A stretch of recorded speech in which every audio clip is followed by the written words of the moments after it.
అందరికీ నమస్కారం. ఈరోజు కథ మందిరం. రచన పెదపూడి ప్రభాకర్ గారు. ఇంకా స్టోరీలోకి వెళ్ళిపోదామా?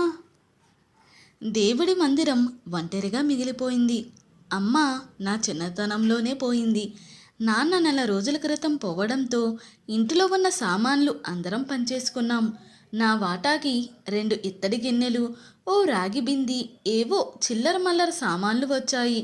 పెద్దాడి పరిస్థితి పరమ దరిద్రంగా ఉందని నాన్నగారు అనుకున్నారో ఏమో, తమ్ముళ్ళని ఇద్దరిని ఒప్పించి పెంకుటిల్లిని నా పేరు మీద వ్రాసారు. ఇల్లు నా పేరును వ్రాసిన కారణంగా ఆయన కూడబెట్టిన కొంత డబ్బు తమ్ములిద్దరికీ పంచేశారు. దేవుడి మందిరం బాగా పాతబడిపోవడం వల్ల ఎవరూ దాన్ని తీసుకోవడానికి ఇష్టపడలేదు. నాకు 2 తమ్ముళ్ళు.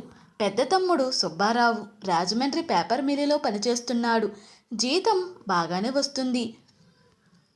మరదలు విజయ ప్రైవేట్ స్కూల్లో టీచర్. చిన్న తమ్ముడు సూర్యం బ్యాంకులో ఉద్యోగం చేస్తాడు. వాడి భార్య సరళ తాను బ్యాంకులోనే ఉద్యోగం చేస్తుంది. ఇక నా విషయానికి వస్తే, నా భార్య పేరు జయంతి. మాకు 10వ క్లాసు చదివే అమ్మాయి. ఆదాయం లేని ఉద్యోగం. అది రోజుకి 10 రూపాయలు కూడా రాని ఆంజనేయ స్వామి గుడిలో అర్చకుడు ఉద్యోగం. ఇది మా కుటుంబం. తాత ముత్తాతల కాలం నుండి వస్తున్న పెంకిటిల్లు. పళ్ళు రాలిపోతున్న ముసలివాడిలా పెంకులన్నీ జారిపోయి కళావిహీనంగా ఉంది. అదే మా ఇల్లు. సూర్యచంద్రులు వారి వారి సమయాల్లో విచ్చలవీలుగా మా ఇంట్లోనే తిరుగుతూ ఉంటారు. ఇక వర్షం బయట కన్నా లోపలే ఎక్కువగా కురుస్తుంది.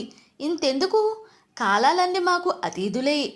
నాన్నగారు, కార్పెంటర్ వచ్చాడు. ప్రణవి అనడంతో ఆలోచనలు అక్కడితో దిగిపోయాయి. వీధి గుమ్మంలోకి వచ్చాను. నన్ను చూసి కాలుస్తున్న చుట్టను పక్కన పడేసి, పంతులు గారు పిలిచారట, ఉన్న కొద్దిపాటి మర్యాదని వలకబోస్తూ అన్నాడు మాణిక్యం. ఒరే మాణిక్యం, ఒక పని చేసి పెట్టాలిరా.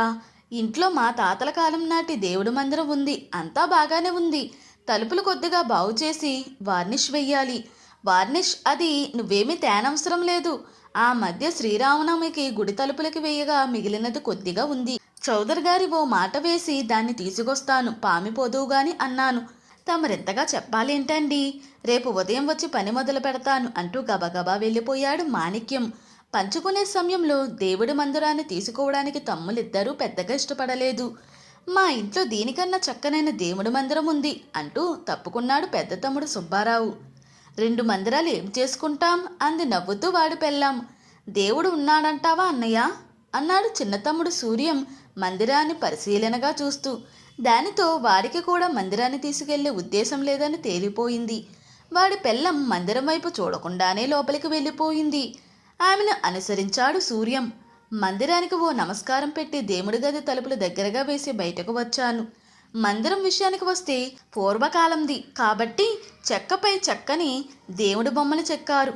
లతలు పువ్వులు ఎంతో బాగుంటాయి. చుట్టూరా ఉన్న కళాశాలు మందిరానికి అందాన్ని మరింత ఇనుమడింపచేశాయి. కళాశాలలో మామిడాకులు, పైన కొబ్బరికాయలు చక్కగా ఉంటాయి. చూసే కొద్దీ చూడాలనిపిస్తుంది. వాళ్ళు తీసుకువెళ్ళకపోవడమే నా అదృష్టంగా భావించాను. మర్నాడు చెప్పినట్లుగానే మాణిక్యం వచ్చి మందిరం పని మొదలుపెట్టాడు. జయంతి దేవుడి విగ్రహాలు తదితర దేవుడు సామాగ్రి లోపలికి చేరవేసింది. నేను మాణిక్యం సాయం పెట్టి బాగు చేయడానికి వీలుగా మందిరాన్ని వీధి గదిలో పెట్టాం. పంతులు గారు, మందిరం చాలా బాగుందండి. ఈ రోజుల్లో ఇలాంటి పనితనం ఉన్నవాళ్ళు చాలా అరుదు. మందిరం చుట్టూ ఉన్న కళాశాల చాలా అద్భుతంగా చెక్కారు. అక్కడక్కడ ఉన్న లతలు భలేగా ఉన్నాయండి. మాణిక్యం మాట్లాడుతూ పనిచేస్తున్నాడు. సాయంత్రానికల్లా వార్నిష్ వేసేశాడు. చివరగా నేను డబ్బులిస్తుంటే, పర్వాలేదండి పంతులు గారు అంటూ మొహమాట పడ్డాడు మాణిక్యం. వాడి చేతిలో 200 పెట్టాను. మంచి రోజు చూసి మందిరాన్ని లోపల పెట్టేస్తానులే అన్నాను. డబ్బులు కళ్ళకద్దుకుని జేబులో పెట్టుకుని మాణిక్యం వెళ్ళిపోయాడు. ఇంటి ముందున్న వేప చెట్టు కింద పడకుర్చీలో కూర్చున్నాను. జయంతి ప్రణవి పేరంటానికి వెళ్ళినట్లున్నారు. సూర్యుడు పడమర వైపు జారిపోయాడు. చంద్రుడు పాలకో బిళ్ళలా దొర్లుకుంటూ పైకి వచ్చాడు. గూటికి తిరిగి వచ్చిన కొంగలు పెరట్లో గానుగ చెట్టు మీద ఆ రోజు విశేషాలు చెప్పుకున్నట్లుగా నెమ్మదిగా అరుస్తున్నాయి. మా తాత ముత్తాతలు బాగా బ్రతికిన వారేనని నాన్నగారు చెప్పేవారు. అగ్రహారాలు పొలాలు దండిగానే ఉండేవట. నెమ్మదిగా నడిచిన దూరం తరిగిపోయినట్లు దాన ధర్మాల పేరుతో వాళ్ళందరూ త్వరలోనే పేదరికాన్ని కారు చవగ్గా కొనుక్కున్నారు. వాళ్ళు కొనడమే కాక మాకు కూడా కొంత పంచారు. వరండాలోని ఉయ్యాల్లో కూర్చుని దర్జాగా ఊగిన వారు వీధి అరుగు మీద కూర్చుని దారిన పోయే వాళ్ళని పలకరిస్తూ కాలక్షేపం చేయవలసి వచ్చింది. పరిస్థితిని చూసి జాలిపడే వాళ్ళు ఎక్కువయ్యే కొద్దీ వీధి అరుగు మీదకు వెళ్ళడానికి కూడా తటపటాయించే పరిస్థితి వచ్చింది. గేటు చప్పుడయింది. జేబురుమాలల్లో శనగలు వేసుకుని తల్లి పిల్ల లోపలికి వచ్చారు. నేను ఆంజనేయస్వామి గుడిలో పూజారిని. చాలా రోజుల క్రితం చెరువులో స్వామి విగ్రహం దొరికితే గట్టు మీద ఉన్న రావి చెట్లు మొదట్లో ఉంచారు. మంగళవారం శనివారం తప్ప మిగిలిన రోజుల్లో జనం గురించి కరువాచిపోతాడు స్వామి. ఆ రోజుల్లో స్వామి నేను ఎదురుగా ఉంటాం. నేను రామకోటి రాస్తుంటే ఆయన చూస్తూ ఉంటాడు. పాత పెంకుటింటి యజమానినైనా తిండి విషయంలో మాత్రం అంతంత మాత్రమే.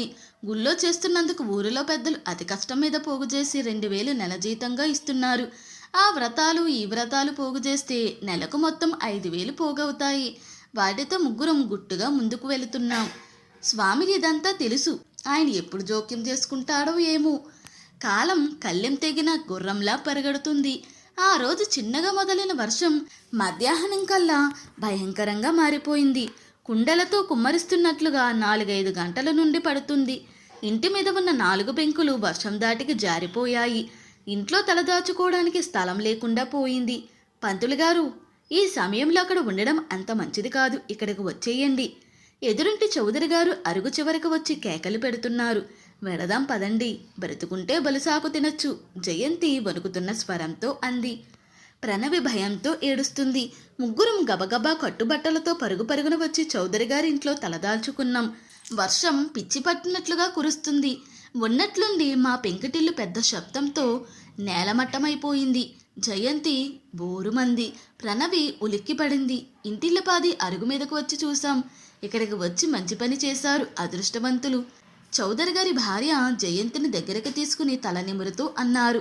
నేను పైకి ఏడవలేదు, కానీ కన్నీరు ఆపుకోవడం నా తరం కాలేదు. చౌదరి గారు అది గమనించి భుజం మీద చేవేసి ఓదార్చారు. ఉదయాన్నే లేచి అరుగు మీద నుంచి ఇంటివైపు చూశాను. పెంకుటిల్లు స్థానంలో ఇటుకల గుట్ట ఉంది. పక్క ఇల్లు మౌనంగా గంభీరంగా ఉన్నాయి. అవి పెంకుటిల్లు పాకలు కూలిపోయినందుకు మౌనం పాటిస్తున్నాయి అనిపించింది. గుడి దగ్గరకు బయలుదేరాను. రావి చెట్టు తొర్రల్లోని ఆంజనేయుని విగ్రహం మాత్రం ఎప్పటిలా ఏమీ అరగనట్లుగా టీవీగా నిలబడి ఉంది. దగ్గరగా వెళ్ళి స్వామికి నమస్కరించాను. స్వామి, ఏం పర్లేదు అంటూ సముదాయించినట్లుగా అనిపించింది. పంతులు గారు నమస్కారం అన్న పిలుపుతో వెనక్కి చూశాను. పెద్ద వయసులో ఉన్న వ్యక్తి, గుబురుగా ఉన్న గెడ్డం, చేతిలో కర్ర, నల్ల దుప్పటి కప్పుకున్నాడు. వయస్సు 60 పైమాటే. ఏం కావాలి అన్నట్లుగా ఆయన వైపు చూశాను. నేను రామాపురం నుండి వస్తున్నాను. ముఖం చూసి భవిష్యత్తు చెప్పగలను. వర్షం కారణంగా ఈ చెట్టు క్రిందే ఉండిపోయాను. మీ భవిష్యత్తు చక్కగా నున్నటి తారు రోడ్డులా ఉంది. బాధలు సంతోషాలు ప్రతి మనిషి జీవితానికి పెనవేసుకుని ఉంటాయి. తప్పించుకోవడం ఎవరితరం? ఆంజనేయుడు భక్తుడివి, అంతా ఆయనే చూసుకుంటాడు. అయినా ఒక మాట చెబుతాను విను. కలశాలు కదుపు, కనకం కురుస్తుంది అని చెప్పి ఎవరో పిలుస్తున్నట్లుగా గబగబా వెళ్ళిపోయారు. నేను తేరుకుని పిలిచేలోపే కనుమరుగైపోయారు. ఇంటివైపు వచ్చానన్న మాటే గాని మనస్సు స్థిరంగా లేదు. చౌదరి గారు గదిచ్చారు, అందులో ఉండమన్నారు. కానీ అందులో ఎంతకాలం ఉంటాం? పెంకుటింటి వైపు నడిచాను. ఇటుకల మధ్యలోంచి మందిరం నన్ను బయటికి లాగు అంటున్నట్లు కనిపించింది. ఒక్కొక్క ఇటుక తీసి పక్కనే పేర్చసాగాను. అడుగున ముక్కలైన మందిరం కనిపించింది. దాన్ని బాగు చేయడం బహుశా ఎవరి వల్ల కాదేమో. ఇటుకల పక్కన నిర్జీవంగా పడి ఉంది. కలశాలు చెల్లాచెదురుగా పడి ఉన్నాయి. అన్నిటినీ పోగు చేశాను. ఒక కలశాన్ని చేతిలోకి తీసుకుంటే గలగలమని శబ్దం వచ్చింది. కలశాన్ని కదిపాను. కలశం పైభాగం మూతలా ఊడివచ్చింది. అందులోంచి 5 బంగారు నాణాలు క్రింద పడ్డాయి. ఏం జరిగిందో అర్థమయ్యేటప్పటికీ కొంత సమయం గడిచిపోయింది. వెంటనే అన్ని కలశాలను పోగు చేసి వాటి పైభాగాలని కుంకుమ భరణి మూత తీసినట్లుగా తెరిచాను. ఆశ్చర్యం! మొత్తం 12 కలశాలు, 60 బంగారు నాణాలు. విషయం జయంతికి చెప్పాను. విన్న వెంటనే ఆంజనేయుని పటం ముందు పడి ఏడ్చింది. నేను నెమ్మదిగా సముదాయించాను.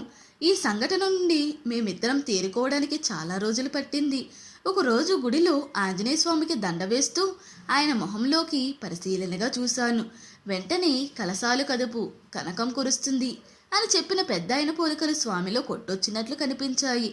నన్ను దరిచేర్చిన స్వామికి కన్నీటితో అభిషేకం చేశాను. సాష్టాంగం పడి ఏమి చెయ్యాలో తెలియక చాలాసేపు విగ్రహం ముందే ఉండిపోయాను. కొద్ది రోజులకు స్వామికి చిన్న గుడి కట్టించాను. తర్వాతే నేను చిన్న పెంకుటిల్లు కట్టుకుని దానికి రామభక్తి నిలయం అని పేరు పెట్టుకున్నాను. ఇంతటితో ఈ స్టోరీ ముగిసింది. ఈ స్టోరీ కనుక మీకు నచ్చినట్లయితే మరియు నా ఎక్స్ప్లెనేషన్ కనుక మీకు నచ్చినట్లయితే ప్లీజ్ లైక్, షేర్, సబ్స్క్రైబ్.